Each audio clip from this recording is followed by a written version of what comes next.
Christ, we come before you, Lord. We give you all the glory, all the adoration. We magnify your holy name, Jehovah God, because of your faithfulness. Thank you, Lord, for giving us a chance to come to your sanctuary to seek your face, oh God. As we start off this service, how we pray, mighty Redeemer, that your Holy Spirit will be amongst us, and that, Jehovah God, everything that we are going to do shall be to the glory and honor of thy holy name. Now, Lord, we want to invite you in our midst, that we may walk with us to the glory and honor of thy holy name. Be with us in everything that we are going to do, Lord Almighty, as we sing praises to you, as we hear your word, O God, as we bring our thanksgiving unto you, Lord Almighty. How we pray that you're going to show us your face. In Jesus' name we pray. Amen. Let's appreciate the Lord this morning. Let's shout and appreciate the Lord for his goodness. Praise the Lord. Bwana Yesu asifiwe. Habari ya asubuhi. God is good and all the time. Yes, and that's his nature, and I'm a witness. Now I would like every one of us to have a prayer book so that we can start our service. It is good to participate and respond as we move on. Hallelujah. Page 3 of our prayer books. The Lord be with you. And also with you. We have come together, the people of God, drawn by his Spirit, longing for his word, to praise the holy name of the Lord, to share his glorious news of grace, to pray for our needs and the pain of the world, to rejoice in his love and be sent in his peace. We are heirs of the Father, joint heirs with the Son, renewed in the Spirit. together we are one. Come, let us go up to the mountain of the Lord. He will teach us his ways, so that we may walk in his paths. If we say we have no sin, we deceive ourselves, and the truth is not in us. If we confess our sins in repentance and trust, God is faithful and just, and will forgive us our sins. So let us confess them to our Father. Eternal Father, God of our ancestors, before your power all things tremble, but through your Son we approach your throne. We have done wrong and neglected to do right, our sins heavy in our hearts. Lord, have mercy, count them not against us. Grant us the joy of forgiveness, and let in our hearts with the glory of Christ, who died and rose again for us. Amen.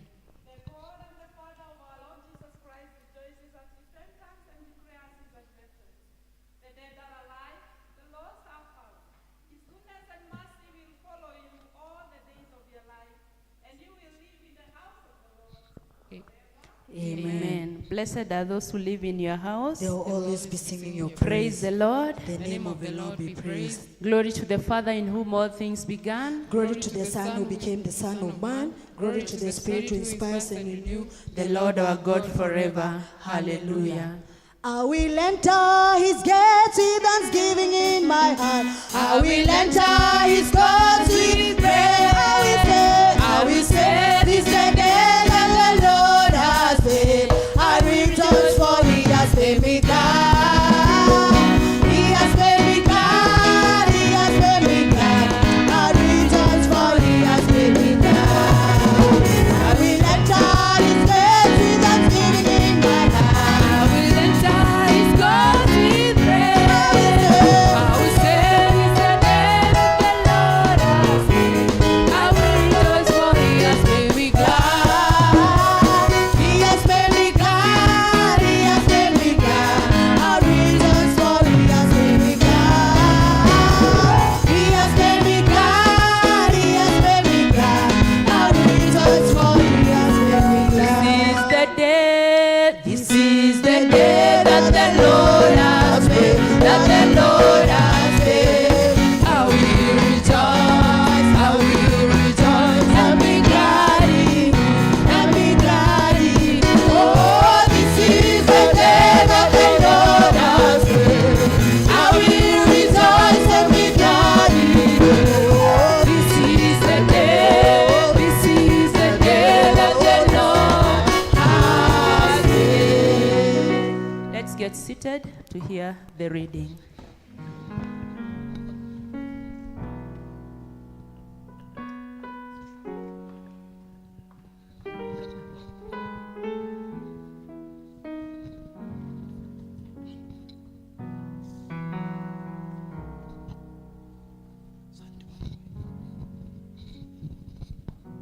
Praise God, church.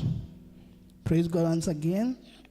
Our reading will come from the book of Genesis 2, from verse 7 to 15.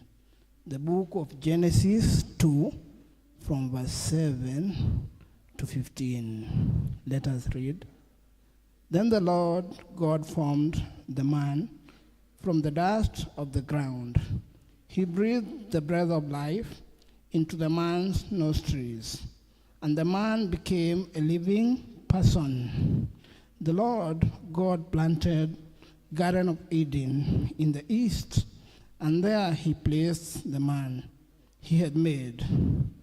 Then the Lord God made all sorts of trees grow up from the ground, trees that were beautiful and that produced delicious fruits. In the middle of the garden, he placed the tree of life and the tree of knowledge of good and evil. A river flowed from the land of Eden, was watering the garden, and then it divided into 4 branches. The first branch was called Pishon, flowed around the entire land of Havilah, where the gold is found. The gold of that land is exceptional, pure, aromatic resin, and oxen stones are found also there. The second branch is called Gishon, flowed around the entire land of Gush, and that branch is called Tigris, flowed from the east of the land of Ashur. The fourth branch is called Euphrates. The Lord God placed the man in the Garden of Eden to tender and watch over it. That is the word of the Lord. Thanks be to God. To God. Thank you, Nganga, for reading so clearly. Page 12, as we stand together with Christians throughout the centuries and throughout the world today to affirm our faith in the words of the Apostles' Creed. I believe in God, the Father Almighty, creator of heaven and earth. I believe in Jesus Christ, his only Son, our Lord, who was conceived by the Holy Spirit, born of the Virgin Mary, suffered under Pontius Pilate, Was crucified, died, and was buried. He descended to the dead. On the third day he rose again. He ascended into heaven. He is seated at the right hand of the Father. He will come to judge the living and the dead. I believe in the Holy Spirit, the Holy Catholic Church, the communion of saints, the forgiveness of sins, the resurrection of the body, and the life everlasting. Amen. The Lord be with you. And also with you. Let us pray. Ask and it shall be given unto you. Seek and you shall find. I knock and the door shall be opened unto you. Hallelujah, hallelujah,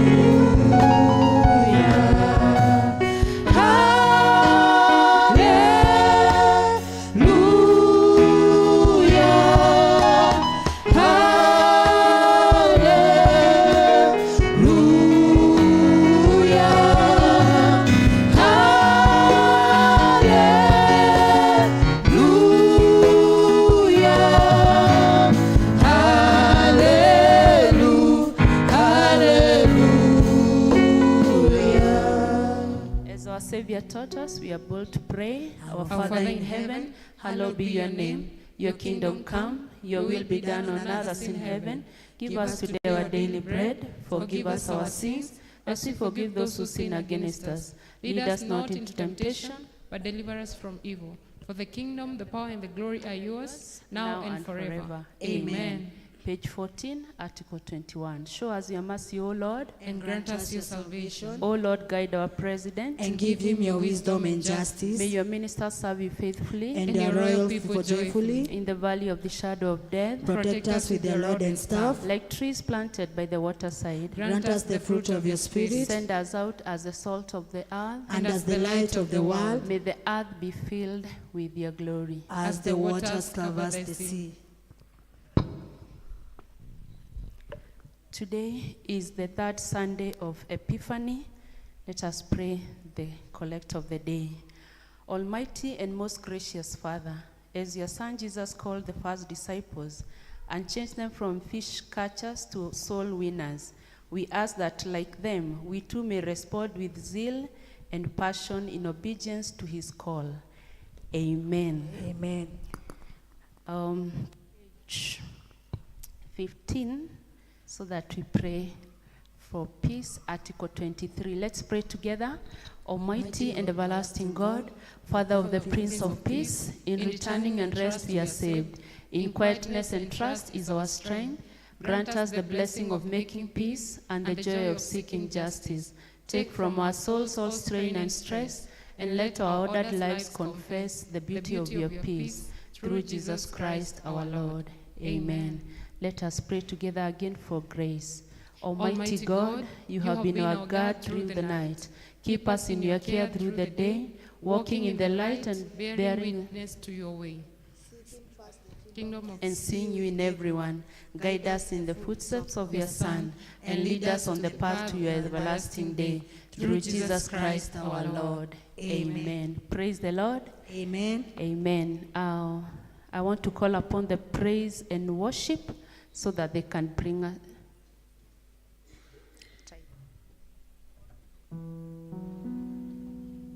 Okay, praise the Lord. Amen. Tumeendelea vizuri. I would like us to stop there for now.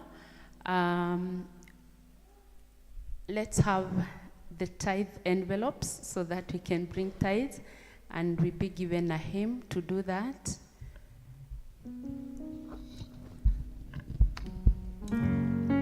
We can get a hymn and stand up as we wait for people to get ready to bring their tithes. Let's turn to our hymn books, number 53.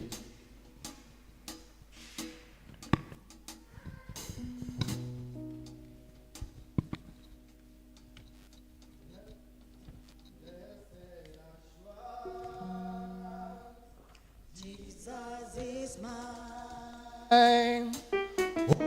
Lord, I foretaste Glory divine.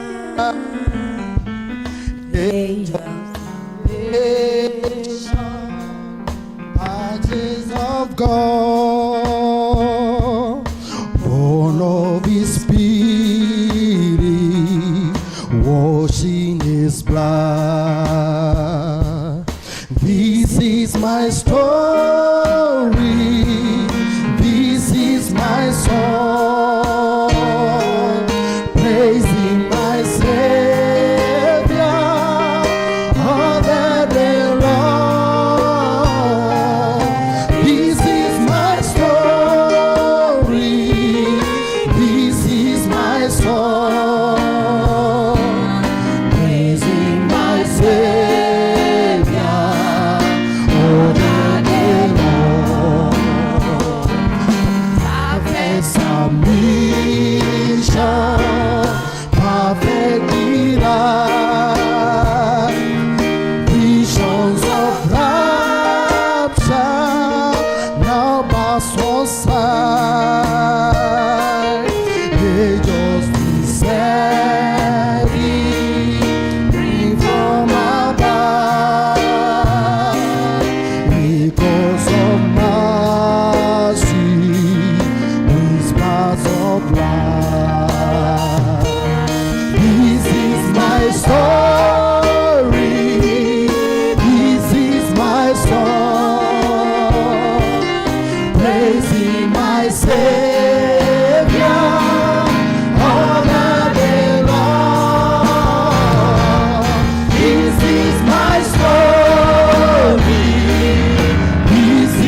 Yes, Lord, it is our desire to sing to you, to praise you all the days of our lives.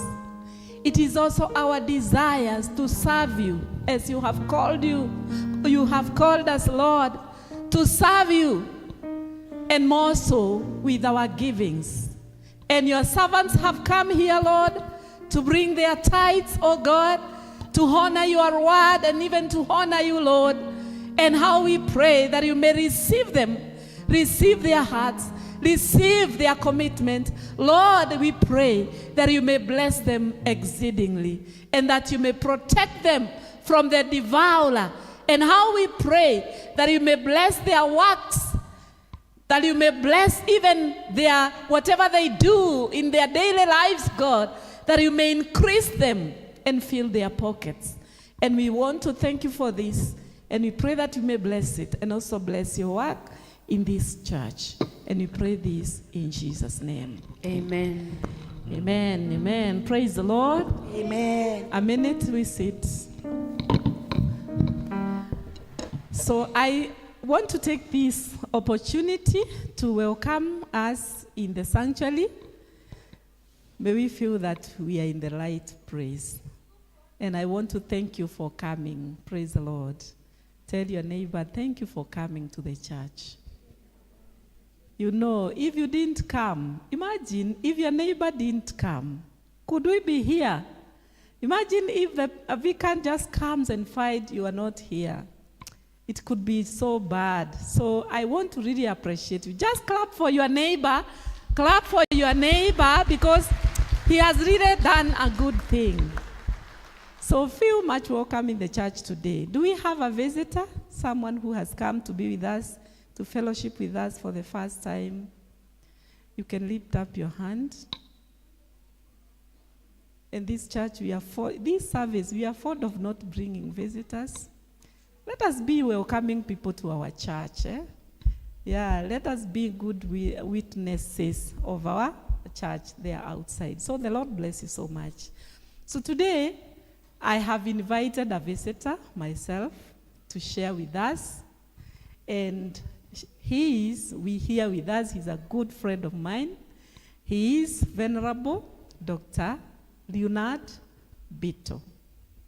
I know maybe some of you know him, but for me, I have known him a long time. He was my mentor. He has been my senior clergy, and I have really admired the way he was. And some of the characters you find me with, I have copied from him because he has been a good mentor. So today, I have invited him to share with us, and we really want to welcome you in the sanctuary. Can you appreciate him? We appreciate him. We appreciate him. Thank you so much. Thank you so much. So he has come with his wife, Virginia.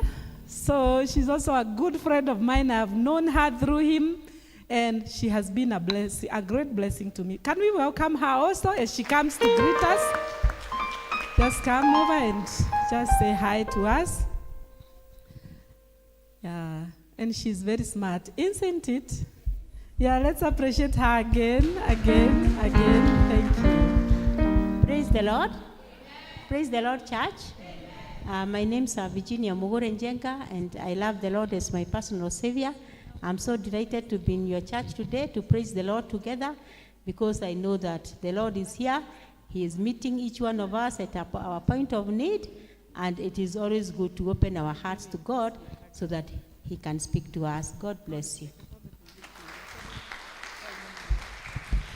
Thank you so much. So this time we are going to rise up and the praise team to come over here to lead us in some praises, and then we hear the word of God. So let us all rise up. Tell your neighbor to sing better to the Lord today. Yeah, sometimes we just look like how we are very legend. Just tap your neighbor, mwambie on behalf of the mchungaji, sing better today. Yeah, Mungu, sing better today. Thank you.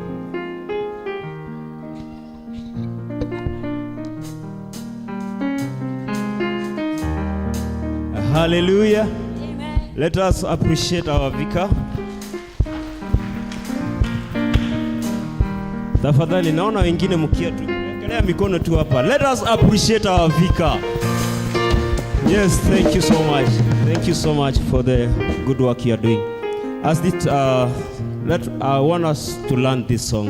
Say, majeshi ya malaika yanapasa sauti wakisema, mtakatifu ni Bwana.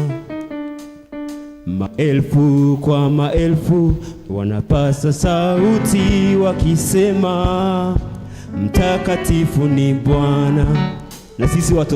Na sisi watoto wako tunapasa sauti tukisema, mtakatifu ni Bwana.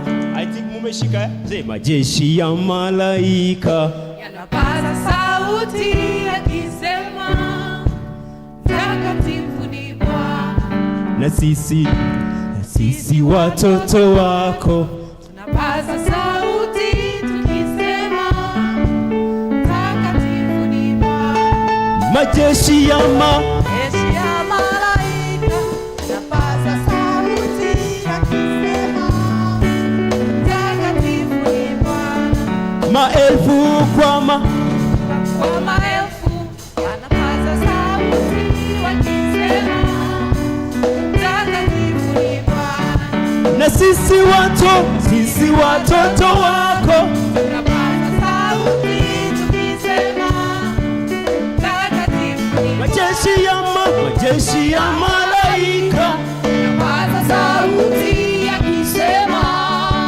mtakatifu ni Bwana. Maelfu kwa maelfu wanapaza sauti yakisema, mtakatifu ni Bwana. Na sisi watoto wako tunapaza sauti tukisema, mtakatifu ni Bwana. majeshi ya malaika Tunapaza sauti yakisema, mtakatifu ni Bwana. maelfu kwa maelfu Tunapaza sauti yakisema, mtakatifu ni Bwana. oh, ni Bwana, ni Bwana, ni Bwana, mtakatifu ni Bwana, ni Bwana, ni Bwana, ni Bwana, ni Bwana, mtakatifu ni Bwana, oh, ni Bwana, ni Bwana, ni Bwana, ni Bwana, mtakatifu ni Bwana, oh, ni Bwana, ni Bwana, ni Bwana, ni Bwana, mtakatifu ni Bwana, oh, ni Bwana, ni Bwana, ni Bwana, ni Bwana, mtakatifu ni Bwana, oh, ni Bwana, ni Bwana, ni Bwana, ni Bwana, mtakatifu ni Bwana. Piga makubwa kwa vidole.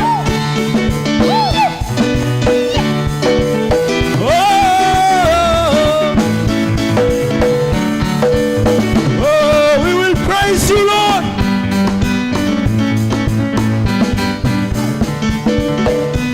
Just a question.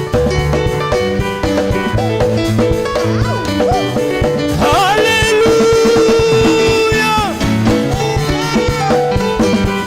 Aya, twende pole pole na mrefu. Aya, mikono yako na mrefu. Mikono yako miwili. Twende. Twende. Twende.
level of education.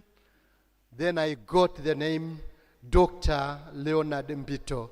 Therefore, my name today in the church is Venerable Dr. Leonard Mbito. Why do I give you all these names? It's because the kingdom of God suffereth violence. Amen? And the violence shall take it by force. Some things in this world, you grab them. Some things in this world, you go for them and you work them out. And the Lord has given us the space, has given us the power and the willingness to do it. Therefore, that is why the scripture says that the kingdom of God suffereth violence, and the violence shall take it by force. Some things, you don't just wait for them to come. You go for them, and you fight for them. Hallelujah. For example, the salvation. Would you sit down and hear the word of God just alone? Never. You go for it, isn't it? You go to where the fellowship is, and that is why you are here. I'm so grateful to my wife Virginia, who usually accompany me to every service that I go to, because the Lord called us together. I'm so delighted to have my younger sister, Reverend Jane, whom, as she said, we know each other long time ago, and I know of our ways to success and to where she is today. Thank you very much for making it possible and giving us an opportunity to come and serve in this altar that the Lord has given you. I'm so grateful to God to allow you to come here and to be in this sanctuary today. Friends, you may not know, but you have been chosen today to be alive. Say amen. It takes God's power and decision to choose amongst many, you alone, to be alive. And more so, to give you energy to be in this sanctuary, to receive the blessings from Him. Don't take it for granted, because it has taken God to work it out. There are those whom He chose, and He took them home. They are no longer in this world. Are you among them? No, you are not. And I am not. And that is why, here and now, I'm not going to talk to all of you during the time we are hearing the word of God. I'm not going to speak or talk to all of you. But I would like the Spirit of God to talk to each one of you. Bwana Yesu asifiwe. Mungu aninene mimi mwenyewe, na sio sisi wote. Kwa nini? Kwa sababu akininenea mimi mwenyewe, neno litakuwa langu na litanisaidia. The word will be mine and it will help me. Say amen. Yes. But if it is for all of us, tasema hiyo, I wish nani huu angekuwa hapa asikie hiyo. Imekusaidia? Haitakusaidia. Therefore, friends, allow me now, after the introduction, to say that I'm saved, and I got saved as a young man. I was in Form 2, and the Lord called me to the ministry when I was in Form 3. And from that time, going to the landers of education and attaining the degrees that I've gotten, I went back to the church. I have never done any other work. I've never been employed by any other person. I have enjoyed being employed by God. Hallelujah. Because He took me when I was a youth. Wakati nilikuwa nasimama hivi najiuliza, gai nega atuweka modu. Umeelewa hiyo lugha? Mungu, kuna siku nitajiona nikiwa tu kama mtu. Will there come a time that I feel that I am a person? A toddler in the village. Huko mbali sana Umasaini. Mahali sikuwa hata nimeona lami. But the Lord called me from that. And He called me to the ministry. And friends, this year I'm celebrating my 32nd year since the Lord called me in the ministry, and I was ordained in the Anglican Church, Diocese of Mount Kenya South. Is it not wonderful? It is. Can you count the blessings that the Lord has given you and has bestowed on you since you became His follower? If you can, then we can attest and taste and feel the sweetness of God. Say amen. Amen. Sasa simameni.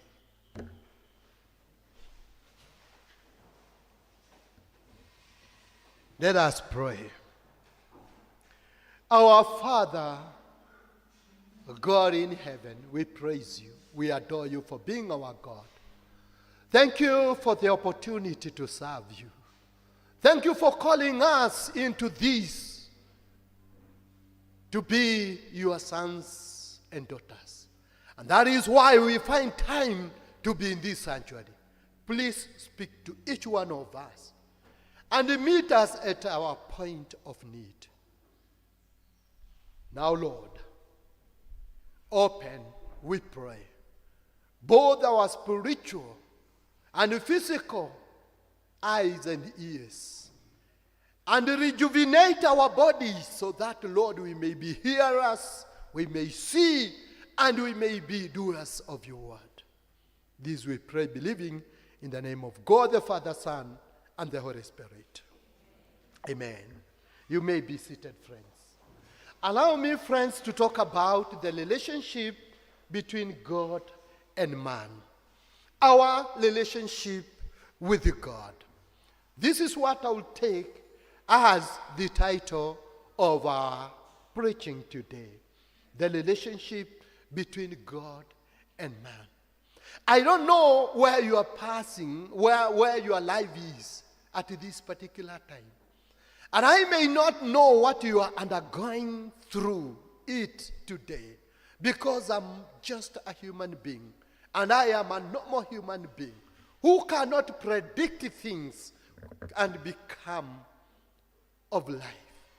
But I am sure of this one thing, that the Lord who created you, that the Lord who formed you, that the Lord who created me, says and stands strong. Come to me, all of you who are heavy laden, and I'll give you rest. Hallelujah. And to this testimony, I stand strong. And to this testimony, I stand strong.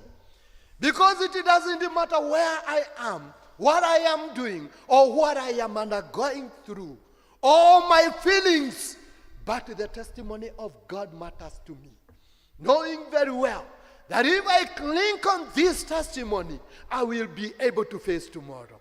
I will be able to face my devourers. I'll be able to face all my wants. And I'll be able to stand strong and say, Amen, the Lord liveth.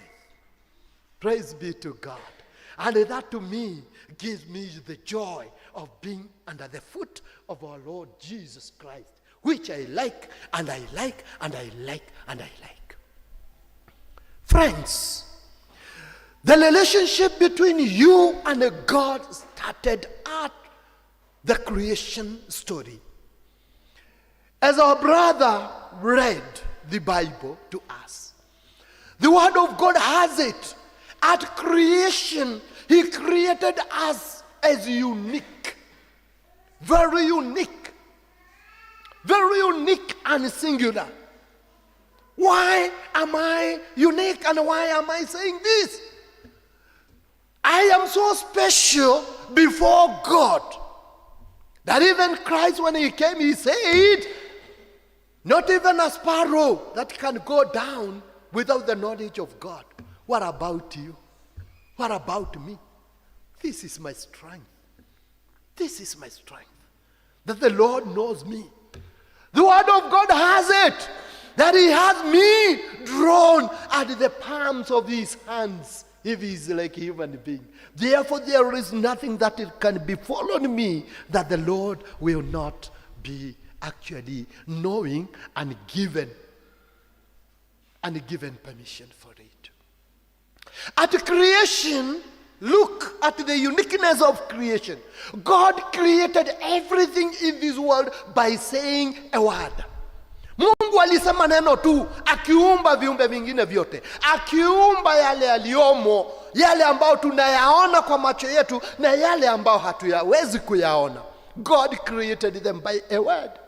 And he said, let there be the earth.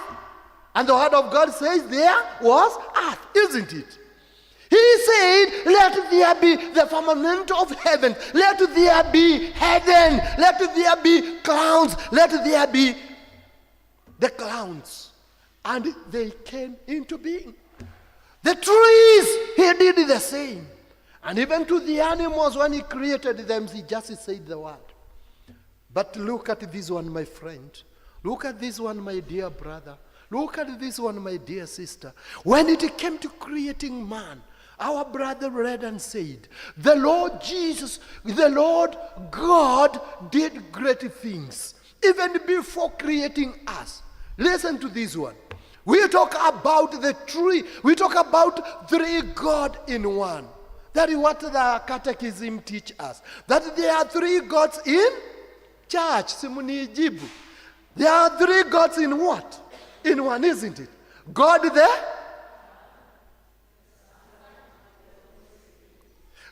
the Father, Son, and the Holy Spirit, isn't it? Do you know the separation or the separating line between God the Father, the Son, and the Holy Spirit? Listen to this one. God the Father, his office is the office of creation.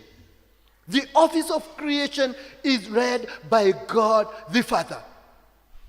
The office of salvation, the saving grace, that is the office of our Lord Jesus Christ, God the Son. His office is the office of redemption, the office of salvation, the saving grace is manned in the office of God the Son. And the office of sustainability, the office of convicting us of our sins, the office of sustainability, the office of counseling, so that we can continue in the grace and in the saving grace, and at the end of it all we shall go to heaven to be with the Father. It is the office of God the Holy Spirit. Have you gotten the difference? Office of the Father, creation. Office of the Son, redemption and the saving grace. And the office of the Holy Spirit, sustainability and the counseling office. Those are the distinct, theologically. Those are the distinct of those offices. Now listen to this one. When God the Father was creating, he was saying a word alone. Akasema na kuwe. And he said, let there be, and there was. But when it came to creating you, when it came to forming you, when it came to forming me, when it came to creating me, the Lord said, God the Father said, let us. Hallelujah. Let us. Who is this us? Who is this us? He involved the totality, the Trinitarianism of God. Say amen. You were not only created. So the first thing God the Father did, he convened a meeting, heavenly meeting. Aliita mkutano kwa sababu yako. Hallelujah. Aliita mkutano kwa sababu yako, dada yangu. Akasema let us. Therefore, he knew very well that this man, huyu mtu ninamuumba, si mtu wa mchezo, si kiumbe kama kile cha kawaida. Hapana. Let us make man in our own image, after our likeness. Hallelujah. Praise be to God. Therefore, you are not just. You are not the way you are by mistake. It is not by any human performance that you are the way you are. You were created like that. And I am so grateful to God because I am like him. If he said, let us make man in our own image after our likeness, who will tell me that Mbito is not like God? Hallelujah. And probably the way I look, hata kipara, Mungu akizeeka atakuwa kama mimi. If he's a human being. The way you look with your beautiful hair, my sister, God is like that. The way you look, my brother, tunavyo wawili wote, maybe God is like that. Hallelujah. And that is why he created you, he created me, so that in the world, akichungulia anaona maua. Oh, hallelujah. Anaona maua ya umbaji wake. Therefore, nobody should trod you down. Not even your boss at work. No. Here by the purpose of God. Praise be to God. By the purpose of God. And then, as if that was not enough, he said, let us, isn't it? So he conveyed the meeting in heaven of God the Father, Son, and the Holy Spirit. Now, he called again upon them, designing the kind of creature they are making. And the design was, look at us, look at me. We are going to make man in our own, in our own image, after our likeness. Hallelujah. Therefore, our likings, our love to each other is from God. It's not yours. It's from God. Therefore, the image we carry is the image of God. Say amen.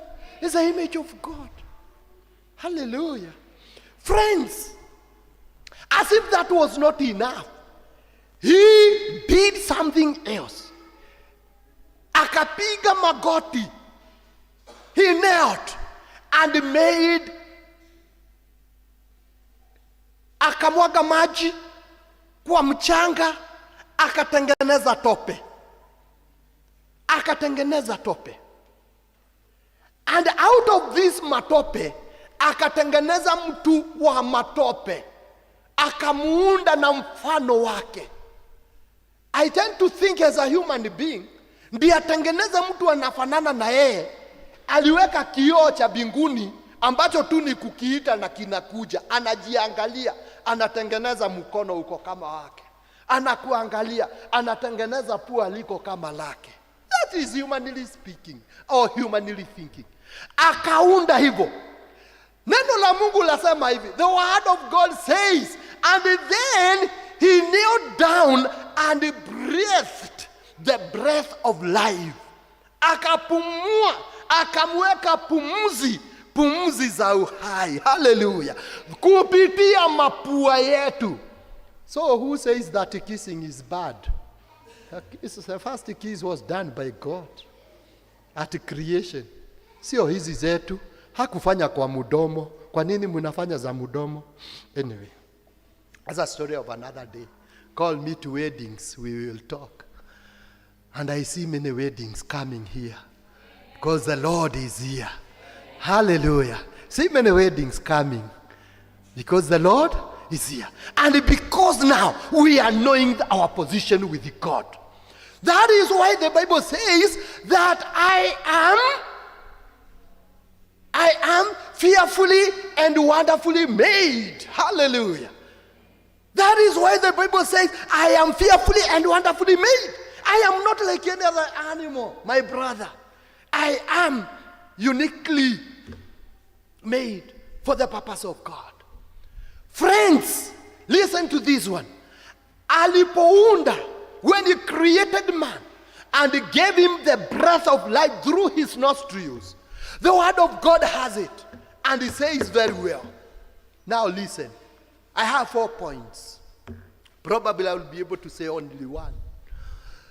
The first point is, why are you so unique? And why are you so important before God? By the way, you are so important before God. By the way, I am very important before God. Listen, why you are so important before God. One, God is a spirit. Huh? God is what? A spirit. Can you be able to see the spirit? Can you be able to walk with the Spirit or walking with the Spirit holding hands? It is impossible, isn't it? So, point number one, God wanted to have a body in you, through you, to have a body. A body that anaweza kuingia ili aende akatimize majukumu yake kwa wanadamu. God wanted to have a body through you so that he can indwell in you and go to fulfill his mandate among men. And to make it end evidently well, my brother here, it is because he is a spirit, he needed a body through you. And when God enters into any human beings, he changes that human beings. He changes the status of that man. He changes even the names of those creatures, of those men, or those people. He entered into a person known as Elijah. And when he gotten into Elijah, Elijah changed his name from ordinary Elijah to prophet, church, to prophet Elijah. He did wonders. He prophesied things which are not even fulfilled to this date. He entered into the body of Elisha, and he turned Elisha into prophet Elisha after Elijah. And what happened, friends? When he left his city, when his name changed, he was ordinary. Before he changed, he was an ordinary farmer. Actually, alikuwa analima na dume za ng'ombe. Alikuwa anazitumia hizo. But when he was called of the Lord, akaenda akachinja hizo dume zote, akachukua yale kuni zote za hayo majembe, akapika mlo kwa kijiji chake chote.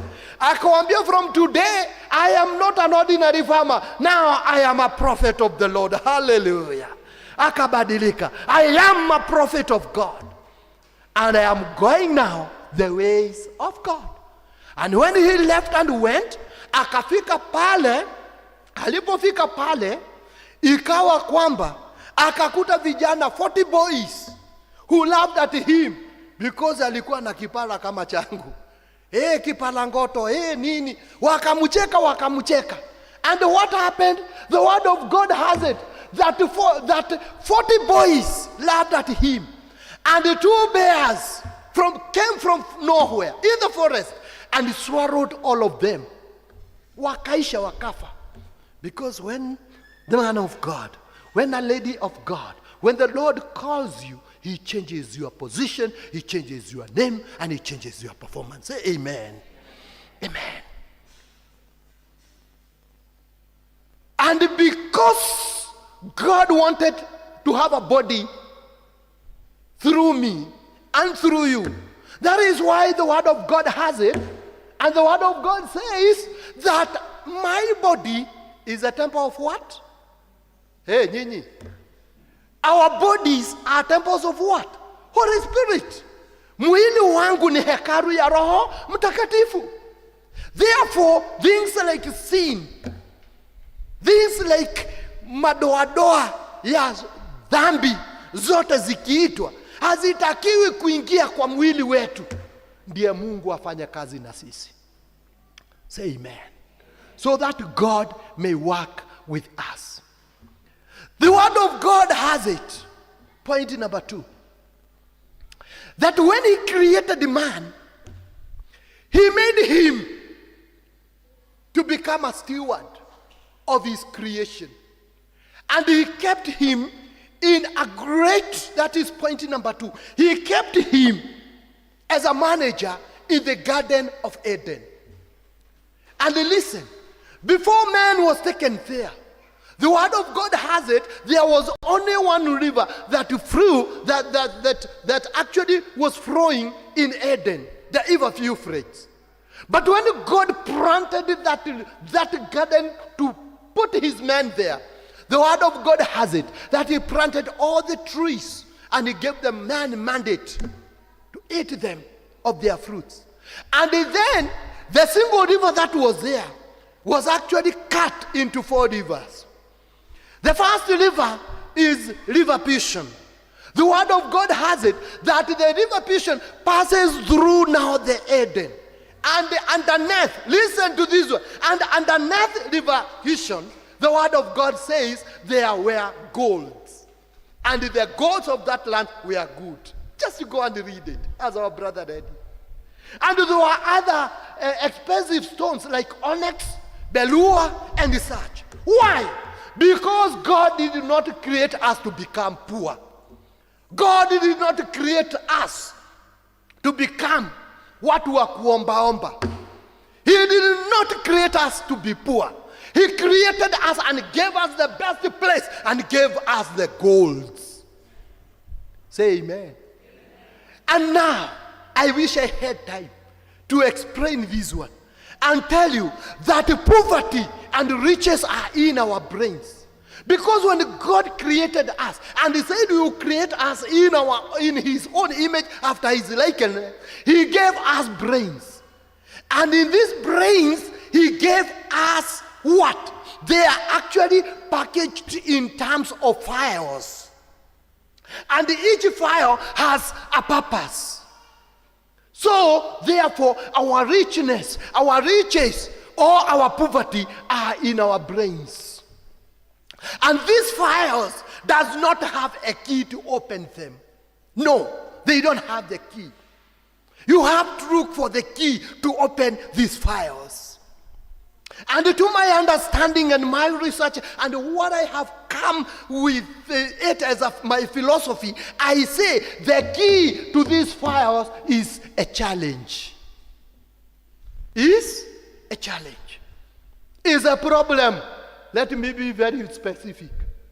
Unless you reach to a place that you don't know what to do, that is the point of no return of human being, God starts working from there. Say amen. Unaona mtu amepata shida kabisa. Amepata shida kabisa. Akipata shida, afika kwa ukuta, ndiye sasa anafikiria, nitafanya nini? Nitafanya nini? Nitafanya nini? Ndiye sasa anasikia kuku wakilia kwa Mama Njoki. Anasema siku hizi ile nguo niliona Mama Njoki anavaa sijai kuiona hii duniani. Hata msichana wake wakati wa worship anavaa smartly sana. Sasa nitaenda kumuuliza kuku wanalishwa namna gani. Praise be to God. Have you gotten a key? Umepata key? So, for you to open those files, for you to get the key to open that file, you must create your own problem. You must do what? Umesikia vile si useme hivyo. You must create your own problem. Haya, kwa nini hamunisikii? You must create your own what? Problem. Do you know hata kuoa is creating a problem? That is creating what? A problem. Sasa ulikuwa peke yako tu.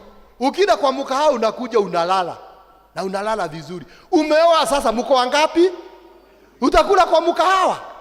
Lazima sasa uanze kuleta nini? Chakula. That is creating a problem. Mukikakaa kidogo, I love you honey, yeah, very well, good. Kana kuja kengine. Have you added the problem? You have added it. Kupeleka shule ni nini? Ni shida. I wish I had time niwafundishe hii. But because I don't, nilifundisha wazee wengine kwa seminar, ningetaka seminar. Wakaniambia, but mchungaji, daktari, how can I create a problem? Nikamwambia, if you really, what do you want? I want to be rich and I want to get money. Then create money problem. Create what? Money problem. How can I create money problem? Nikamwambia fanya hivi, if you want to create money problem, if for example you want to get 4 or 5 million, nenda kwa Dimukes, ubebe loan, alafu uingie kwa hoteli ukule yote. Na usifanye jambo lolote ukule yo. The problem number one you create from that ni yako wewe na Mungu. Kwa sababu Mungu hawezi kukuua haraka. Hawezi kukuchukua haraka ukiwa na deni. Lazima utaishi kwa hii dunia. ili ulipe deni ya wenyewe. Are we together? That is problem number 1. Problem number 2, bank haiwezi ikakuacha. Inaweza kukuacha. Si lazima ulipe. Therefore, you will learn now to go and research of a way that will be able to give you riches. How are you going to do that? Unaenda kwa ndugu yangu kama anafuga ng'ombe, anakufundisha. Unakuwa mkulima wa ng'ombe. Hapa Wangige pote mnajulikana kwa ukulima wa kuku na mayai. Si ndio? Unaona hazitoshi, unaenda kwa mayai. And that way, ukitafuta za benki kulipa kule, utatafuta zako za kubaki nazo. Na utatafuta zako, utajua hata ukija kwa madhabahu, hapata kuja watu watatu. I was so. Unajua hamunijui, hata nikisema vibaya nitaondoka tu niende kwetu. Watu watatu ndio wanatoa fungu la 10. Kwa hawa wote watatu tu. That is the level of poverty that is here. Because you have not opened the files. The fire sasa ile umefungua, kila kitu ilikuwa na imeenda na shule. Hata you are living at the mercy of God. Wewe niangalie tu, najua hiyo. That's what I know. Kwani mimi si mwanadamu? Si mimi ni mwanadamu. Open fire, say amen. Open fire that is equal to the nature and the purpose that the Lord brought you in this world. Hakuna anasema amen. So that is given by God.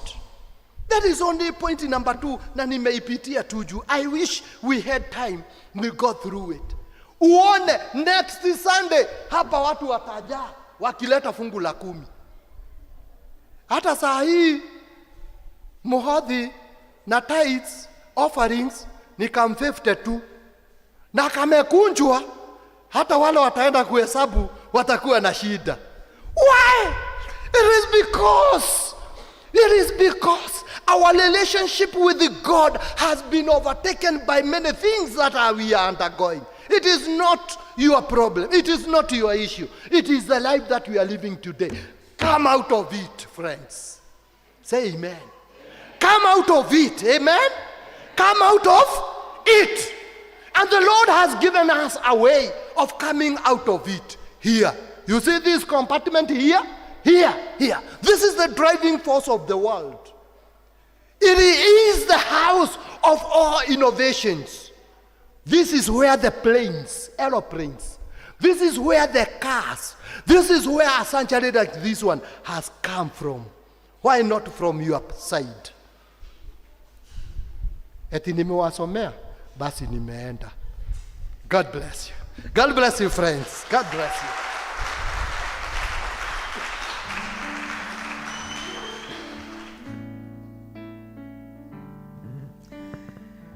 Thank you so much, Daktari. God has created us great people, wonderful people, awesome people.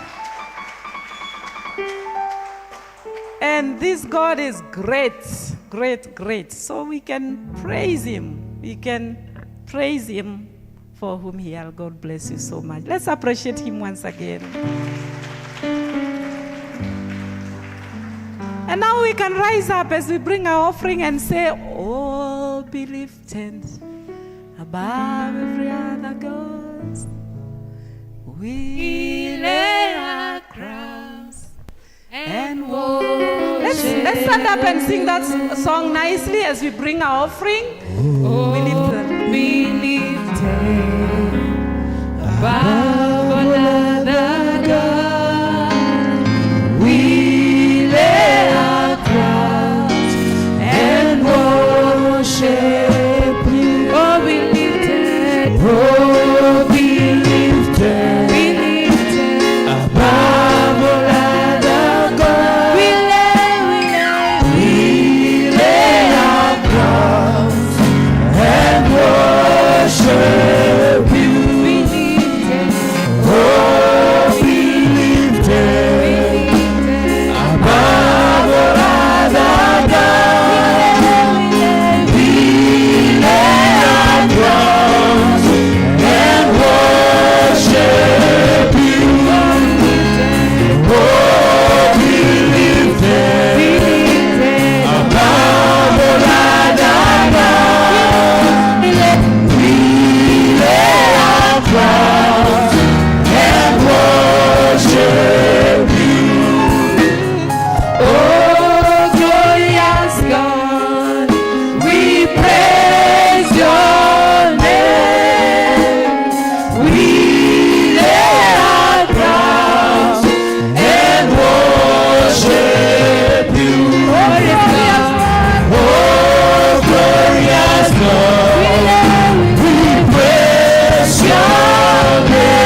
so that you may be lifted in our hearts and in our lives, oh God.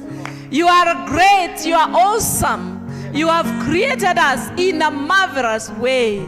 Oh, be lifted. And now, Father, we have come to lift you above with these offerings, Lord. How we pray that you may receive them. How we pray that you may bless them. And how we pray that your work and your kingdom may continue to expand. And we pray that you may bless every heart that has given. And we pray this in Jesus' name. Amen. Amen. Amen. Amen. Praise the Lord. We may have our seat. We may have our seat. So we have been given powerful words. Can we bless the servant of God? Ubarikiwe, ubarikiwe, ubarikiwe, ubarikiwe sana. Uinuliwe, uinuliwe, uinuliwe, uinuliwe sana. It's just wonderful, and we want to thank God for him and the wife, and we pray that the Lord continue blessing you all the days of your life. We say that we are giving thanks to God because of our elderly people, senior citizens whom we have at home. We said you can give offering of thanksgiving for them, wherever they are. And if some of them sent you, you can come over. So we can have that offering basket here, so that those who are prepared for that, you can do it. As we are led in one song of giving thanks to God.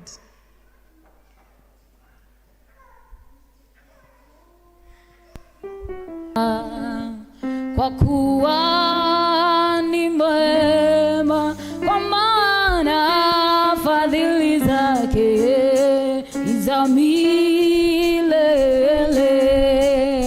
Mshukuruni Bwana kwa kuwa yu mwema, kwa maana fadhili zake za milele. Mshukuruni Bwana kwa kuwa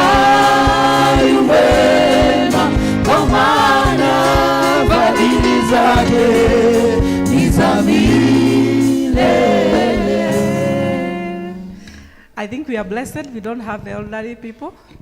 So this time, I just want to bring to you an information that I want to bless your businesses, those who have their business.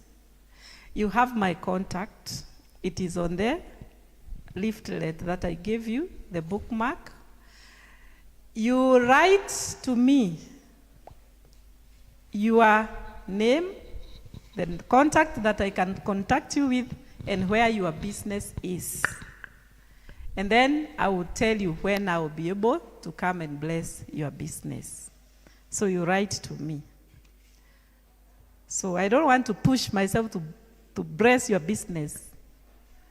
But know that on Tuesday, we are praying for those people who are farmers. If you are here and you are a farmer, you farm in the shamba, you farm cows or chicken or whatever. On Tuesday, we are praying for farmers. And if you want to come with something to represent your farming, come with it. We shall lay it on the altar as we pray.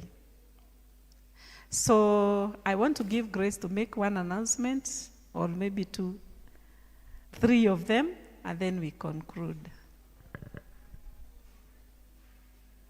Praise God. I have 3 very important announcements. In the interest of time, allow me to read for you. Our evangelist is kindly asking parents with children who have attained 11 and 12 years to register for a confirmation class, which is beginning on the 4th of February. So register with our evangelist if your child is either 11 or 12 years for the confirmation classes. We have a death announcement of Jane Wamatu Jogona Kanagasheni. People are meeting at her mother's, Hortensia and Jerry, at Kibishiku, so that they can prepare for her burial. The burial date will be informed later. The death of Jane Wamatu Juguna, in another name, Gasheni. So the third one, and very important, is that in our church, we have a tradition where we visit the vicar every beginning of the year.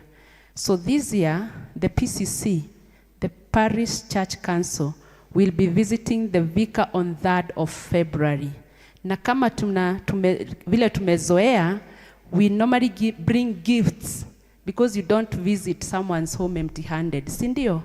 So we give a chance to the congregation, all of us who are served by our vicar, to bring gifts. So we shall do that on Sunday, 27th on Sunday. We shall collect gifts for the vicar so that we send the PCC to represent us at her home.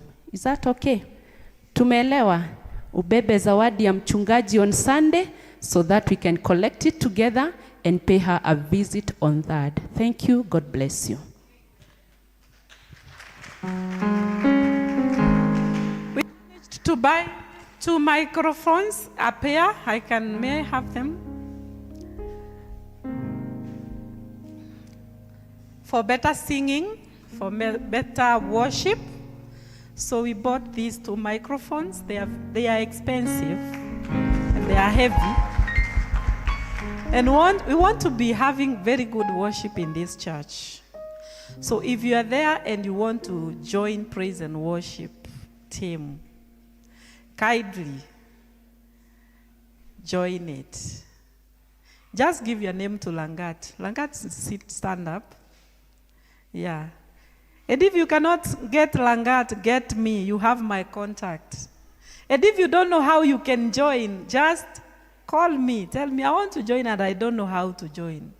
And if you don't know how to stand before people, just tell me. I don't know how to stand before people, but I want to join the praise team. I will teach you how you can do it. So kindly, give your name to me or give your name to Langat. Also, we need another pair. These are very good. In fact, sai nimeshachoka kuzishika. They are heavy machines. They are good things. Yeah? I want to pray for them, Hannah. Yeah. So you stand here because you represent the praise team, and you just stand there as we pray for this. But we need another pair like this. We need another pair like this.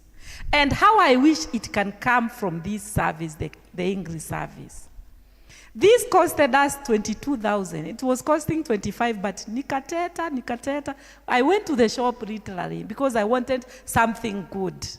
So 22,000, if I have like 4 people, mtu anaweza toa ngapi? Allow 5,500. So if I have 4 people, they give me each 5,500, we'll have another pair. And hatutakuwa na hii shinda za eko, wapi, sijui ingine inakataa vizuri, tutaziondoa, and then we have the good things. Let's pray. Father, in Jesus' name, we want to thank you because you are the one who has called us to sing to you. You have said every creature that has breath should praise you. And you have said we praise you with instruments and good things because you love good singing, good worship. And Lord, we have bought these microphones so that, Lord, they can be used in this church by the praise and worship team, which is represented here by Hannah. Hannah, just hold one of the microphone. Father, we want to pray that you are going to bless the praise and worship team, and that you're going to give them good voices and good heart and commitment to the praising and the worship. And Father, these microphones, we commit them to you. And we pray that as they are used in this church, may we see the glory of God coming down. And so we bless them in the name of the Father, the Son, and the Holy Spirit. Amen. So we stand up now so that we are prayed for by Our archdeacon, Dr. Bito, is going to give us the final blessings. When we go, may the Lord bless all of us, and may He do you good. Yeah, you may be seated just a little bit. One, in this sanctuary, there is an altar. And in every altar and sanctuary, there is a high priest. And the high priest to that altar is the one who carries the blessings of those who comes into that sanctuary. Are we together? I am a visiting. When I get the opportunity to teach, I will teach you very much about the altar and how we should approach the altar and how the altar speaks blessings to each one of us. Are we together? And how the servants of God are actually made servants to serve in the altar. So the priest, the high priest of that altar, is the one who carries the blessings of the people who comes in that sanctuary. Are we together? Who is the high priest here? Is Reverend Jane, isn't it? So she carries our blessings. And even me, I want to be blessed. With my wife Virginia, we want to be blessed from the blessings of this altar. Are we together? Therefore, I'm going to pray with you while you are seated, and you are going to hold. I said that the word of God should speak to each one of us as individuals, isn't it? So I want to pray for you as an individual. Kwa hivyo utajishika hivi, tutaomba ukiwa umejishika hivyo, alafu ataingia kwa madhabahu, atatupa baraka, na mimi na mke wangu tutakuja hapa, hata sisi tupokee baraka kutoka kwa madhabahu haya. Yeye ndiye anawajua, si ndio? Si ndiye atabariki biashara zenu? Si ndiye anajua mahitaji yenu? Na mimi leo nakuja tu, nahubiri pale, naondoka. Mtaniona tena kitambo tena, si ndio? Na ni nguvu zake na mamlaka ya Mwenyezi Mungu kupitia kwake zitanifanya nije tena, si ndio? So she is the one to give us the blessings. At least you have learned something, isn't it? Kwa hivyo hata ukiona nani akija hapa, hata wewe na level gani, baraka zako ziko na nani? Na mchungaji wa hapa. Na huyo tu ndiye anaweza kukubariki.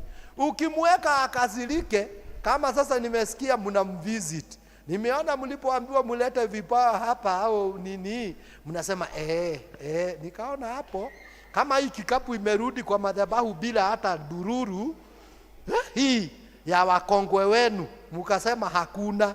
Nyinyi ndiye naona vijana na wasichana na watu wa umri mdogo, mkasema hakuna wazee, kikapu ikakaa bila ndururu. We did it in Swahili service, and almost everyone stood and did something. Nyinyi hamjafanya hata kimoja. Sasa pia nashindwa, na kwa mchungaji itafanyika au itakuwa namna hii? Nitaomba pamoja nanyi as individuals, so that isiwe hivyo kama hii kikapu imerudi bila. In fact, it is my first kikapu in my ministry and in life of the ministry kuona haijawekwa hata nduru. The first one. Itaenda namna hiyo? Leteni kwa hii kikapu kwanza, kabla sijaomba nanyi. Hii kikapu iingie kwa madhabahu, representing siku moja hata wewe utakuwa mkongwe na utataka kuja kuona na kanisa. Langat, anzia. Si nimesikia umesimamishwa? Leta hii kikapu hapa. Tutaombea wote. Hii kikapu itaenda kwa madhabahu. Haiwezi kurudi mahali iliwekwa. That is not Christian. That is not us. Hebu leteni hapa. Kwa hiyo very good. Hata kama uko na shilingi 10, lete. Madhabahu haya yazungumze juu yako wakati utakuwa mkongwe na mzee. Thank you my brother. Thank you my sister.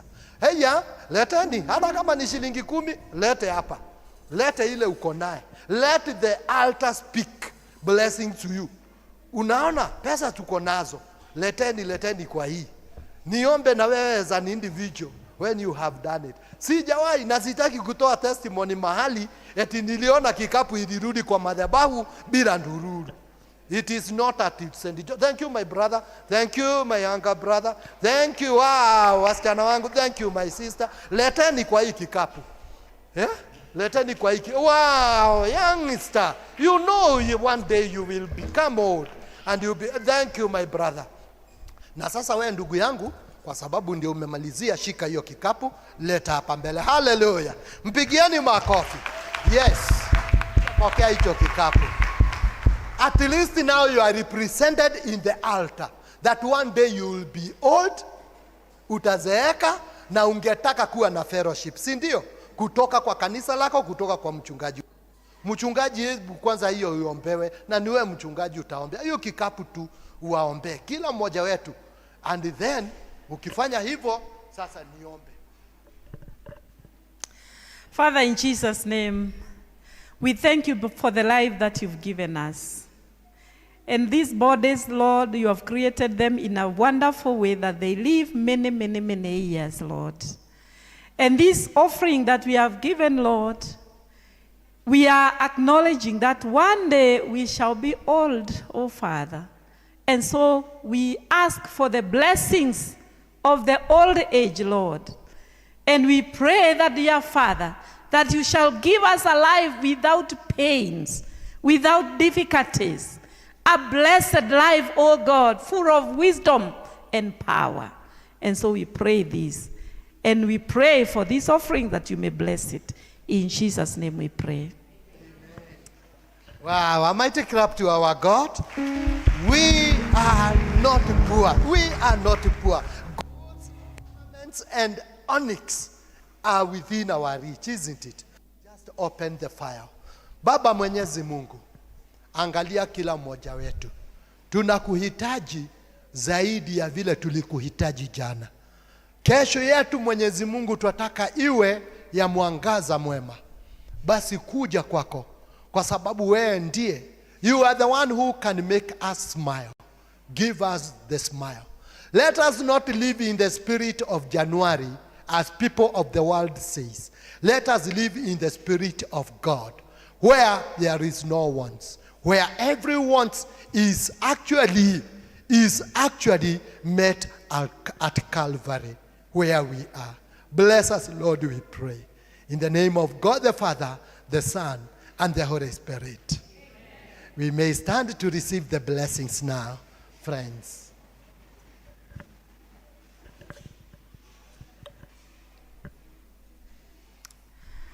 And now, servants of God, may the God and Father of our Lord Jesus Christ fill you with all joy and peace, in believing that by the power of the Holy Spirit, you may abound in hope. And may the blessings of God Almighty, Father, Son, and the Holy Spirit be among you and remain with you always. Amen. The Lord be with you. Thank you. We've been given a hymn, a recessional. Wakusifiwa, wakuabudiwa, ni wewe tu, Mungu wa miungu.